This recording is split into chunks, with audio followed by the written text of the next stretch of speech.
Marco Rodríguez era un mecánico de 32 años que ganaba apenas lo suficiente para pagar el alquiler de un pequeño piso en las afueras de Madrid.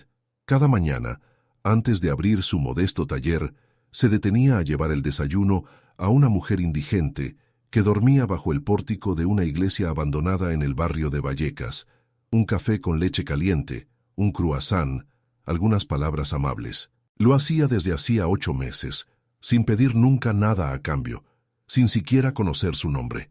Ella nunca hablaba, se limitaba a sentir con gratitud y a tomar lo que él le ofrecía con manos temblorosas.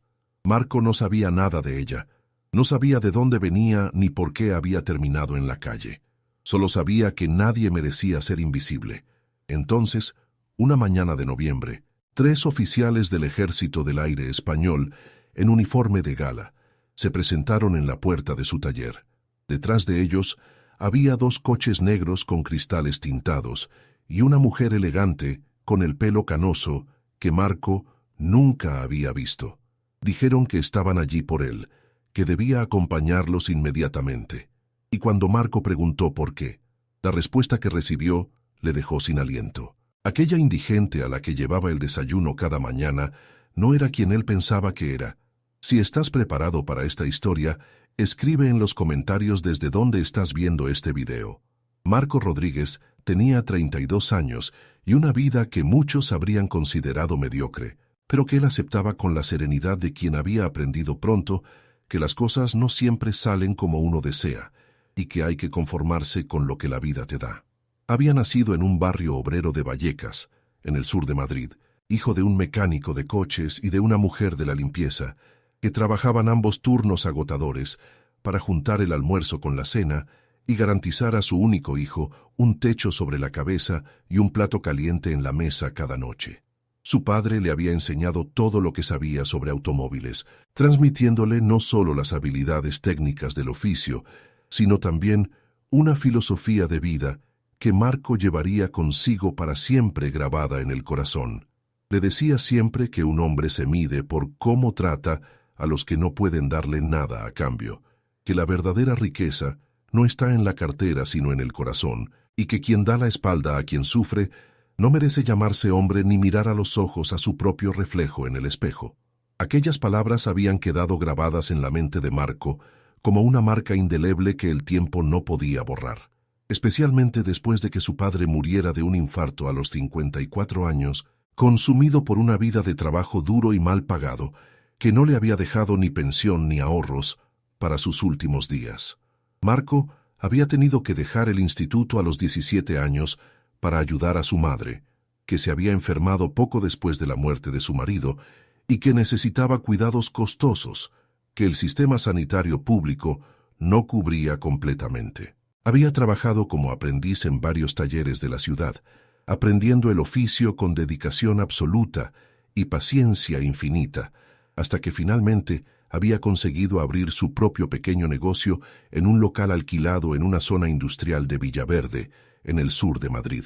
No era mucho, apenas una nave con el techo que goteaba cuando llovía fuerte y un letrero descolorido que decía simplemente Taller Rodríguez, pero era suyo y se lo había ganado con sus propias manos callosas y con su honestidad inquebrantable que nunca había traicionado a ningún cliente.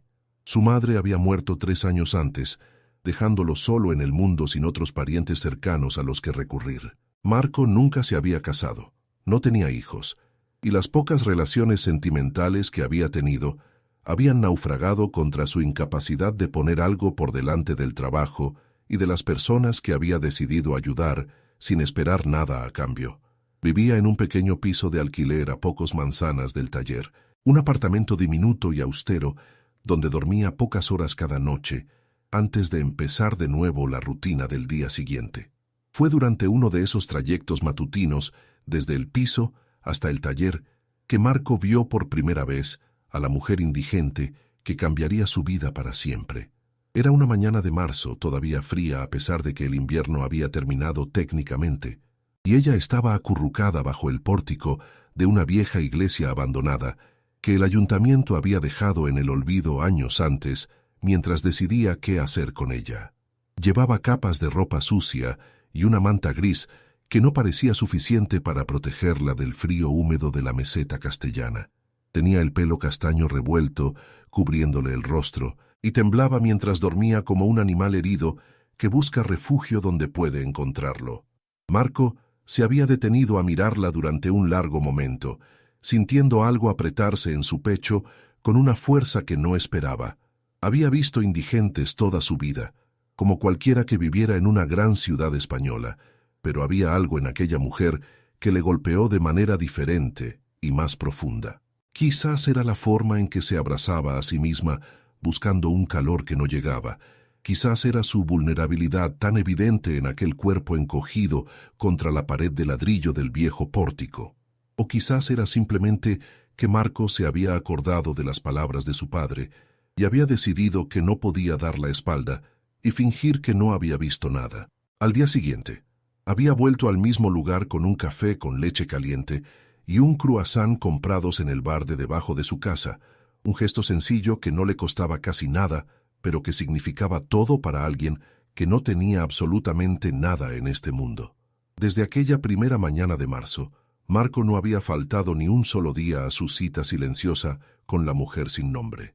Lluvia torrencial, frío cortante, calor sofocante del verano madrileño, niebla densa que cubría las calles como un sudario húmedo.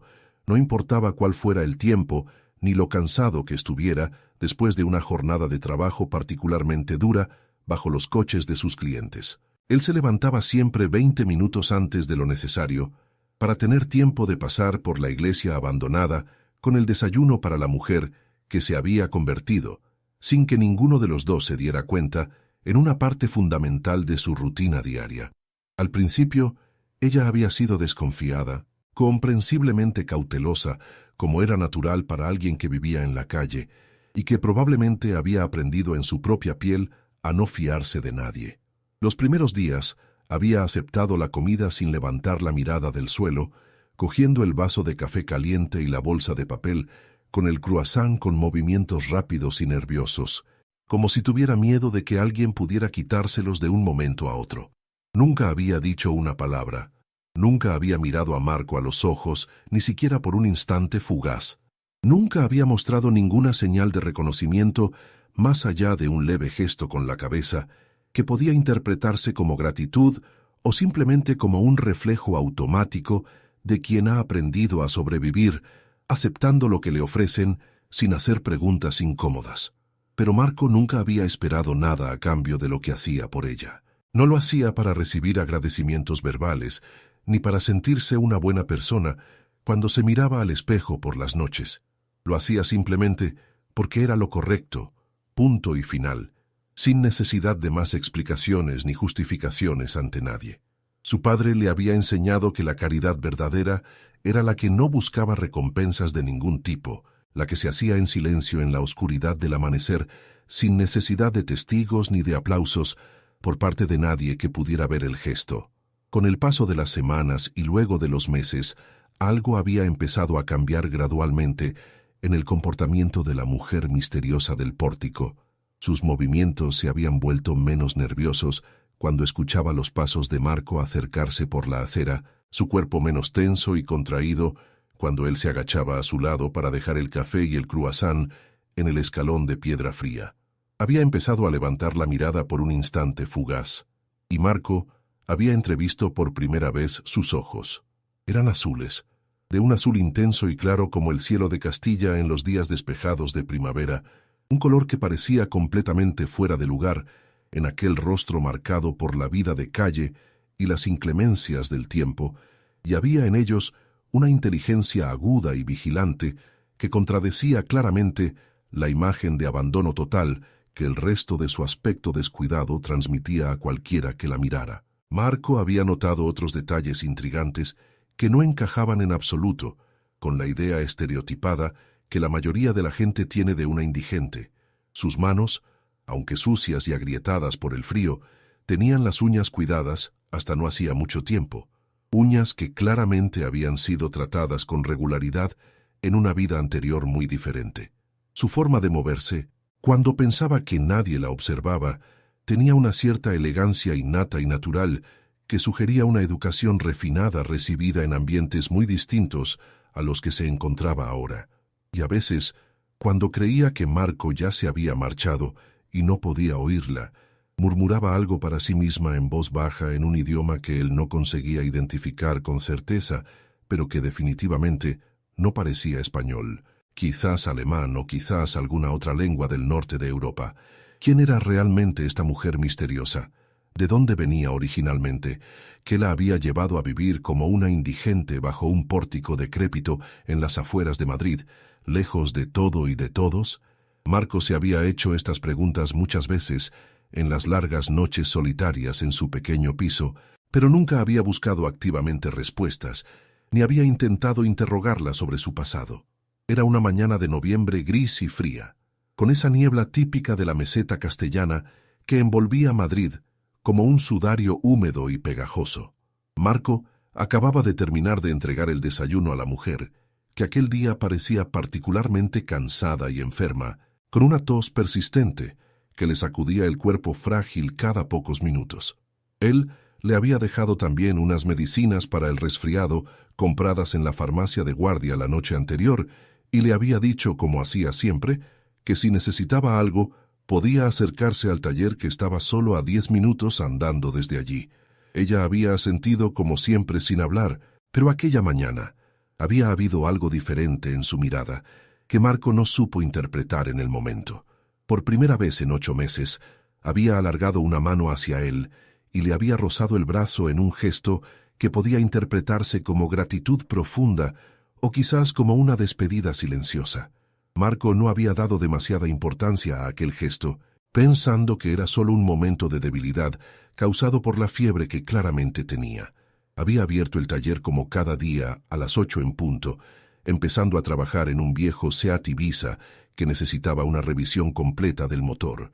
Estaba tan concentrado en el trabajo que no había oído los coches acercarse por el polígono industrial. No había notado las figuras uniformadas que se detenían frente a la puerta metálica de la nave.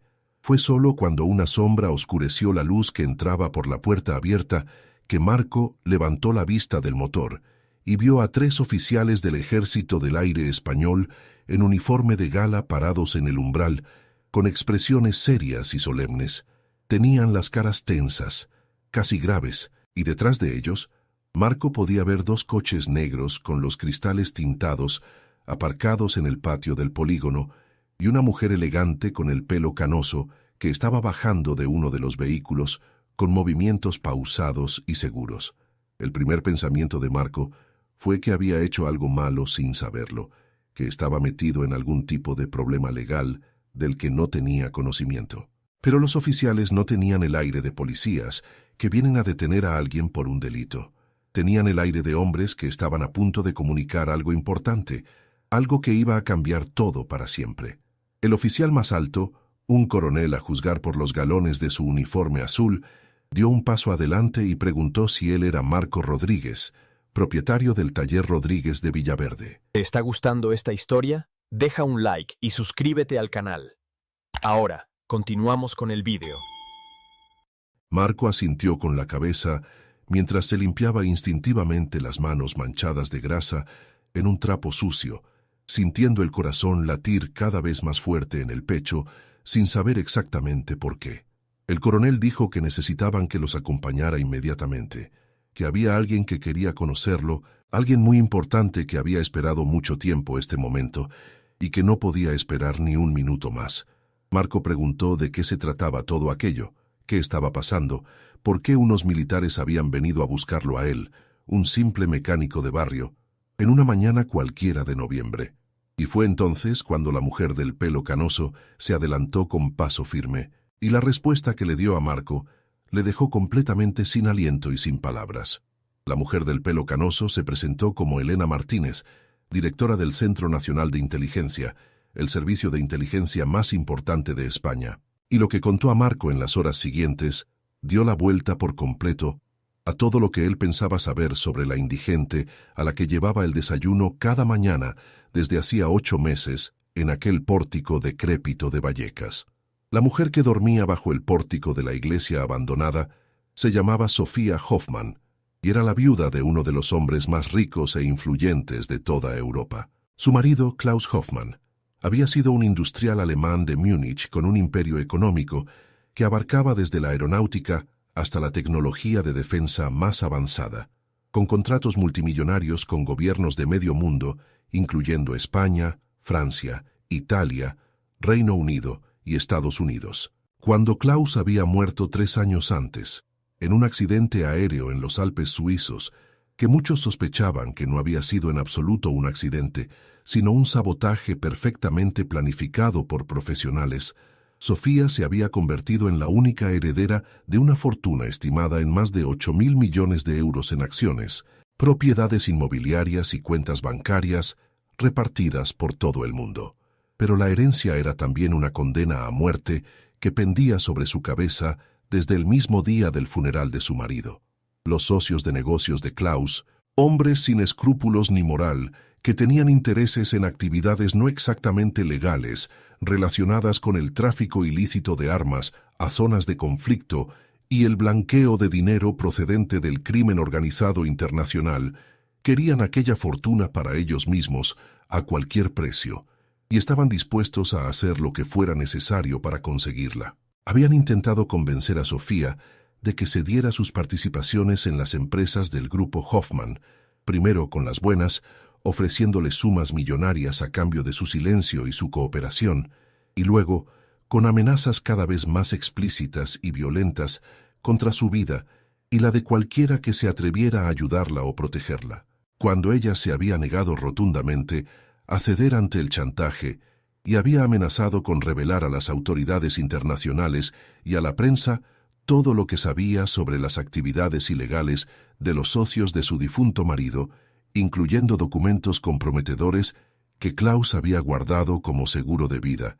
Habían decidido eliminarla de la manera más discreta y eficiente posible, haciendo que pareciera un accidente o una desaparición voluntaria. Sofía había escapado en una noche tormentosa de hace 3 años, dejando absolutamente todo lo que poseía en su mansión de las afueras de Múnich para salvar la vida.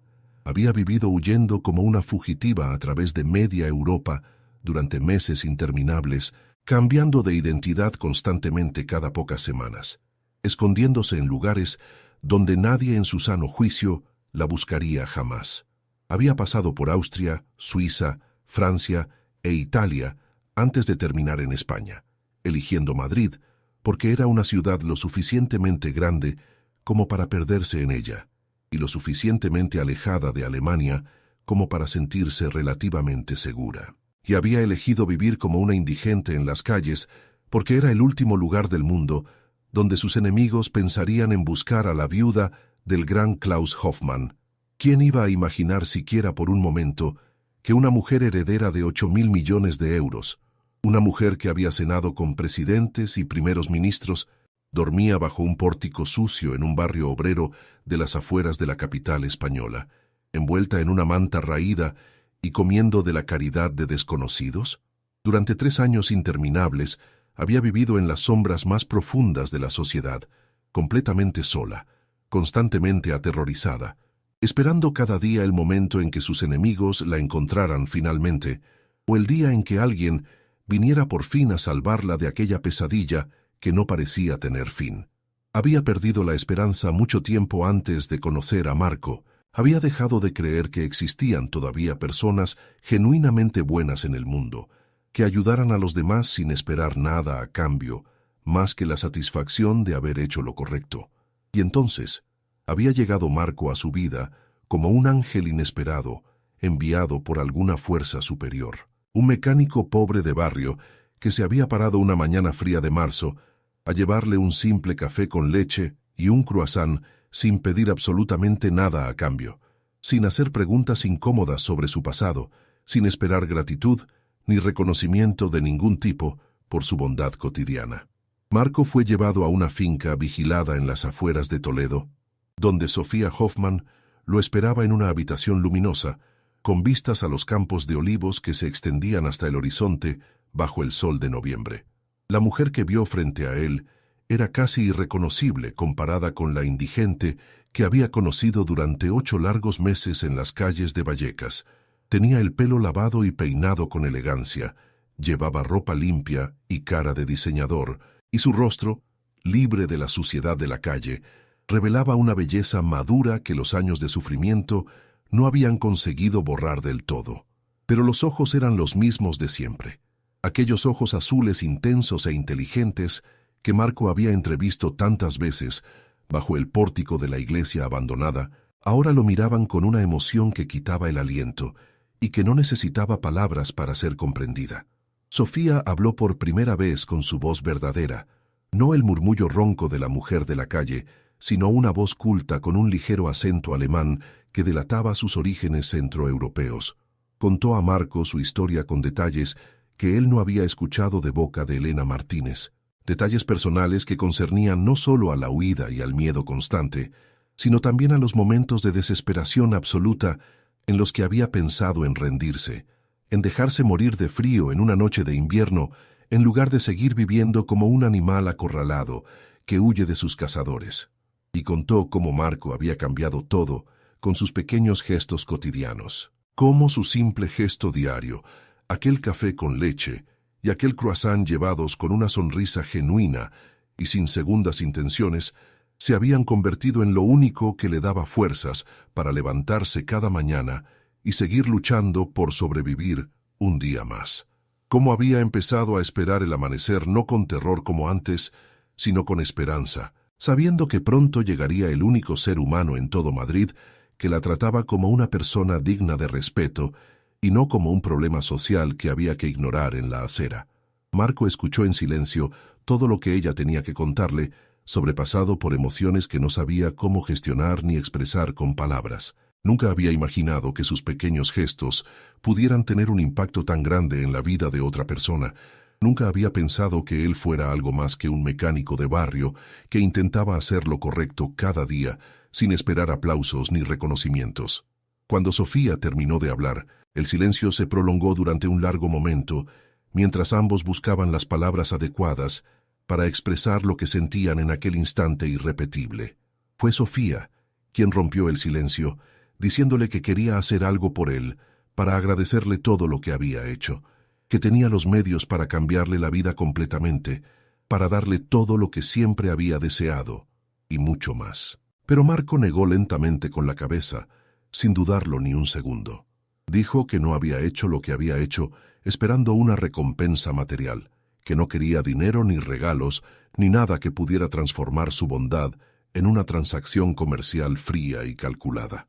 Había ayudado a una persona en dificultades porque eso era lo que su padre le había enseñado a hacer desde niño, y esa era la única recompensa que necesitaba y que siempre había buscado.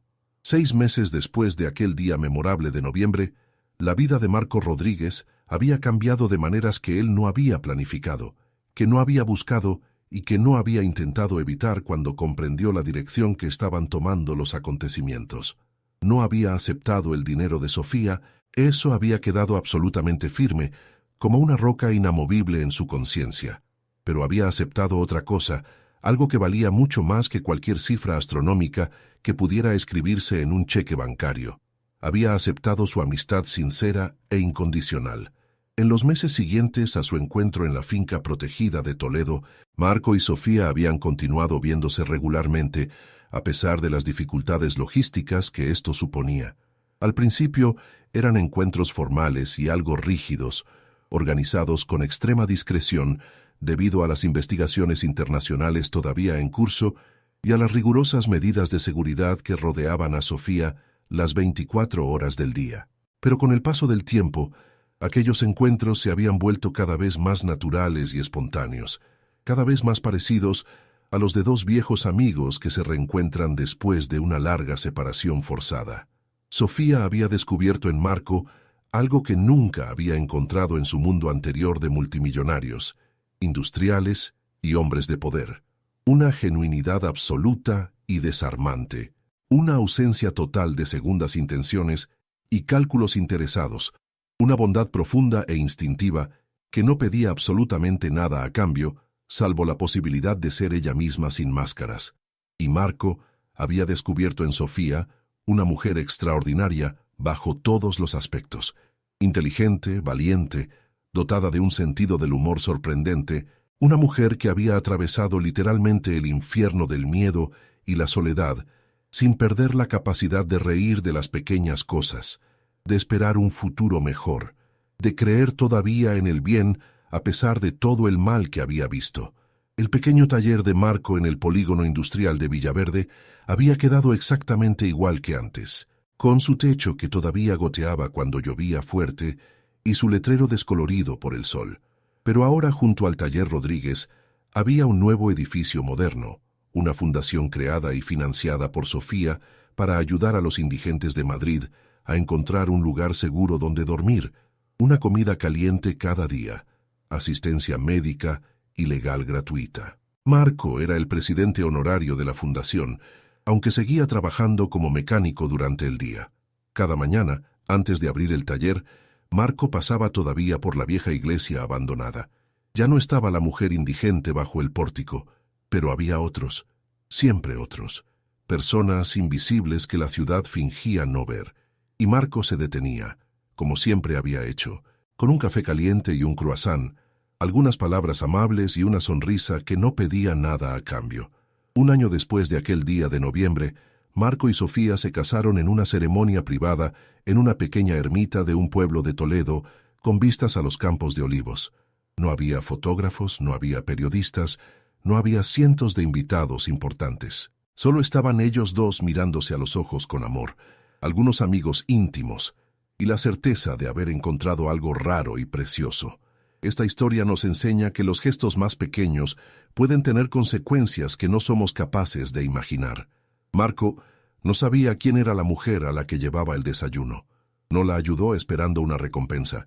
La ayudó porque era lo correcto. Nos recuerda que las apariencias engañan siempre. La indigente escondía una historia increíble, y el mecánico pobre tenía un corazón más rico que muchos multimillonarios. Pero sobre todo, esta historia nos enseña que la verdadera riqueza no se mide en euros sino en gestos de bondad. Gracias por quedarte conmigo hasta el final de este viaje.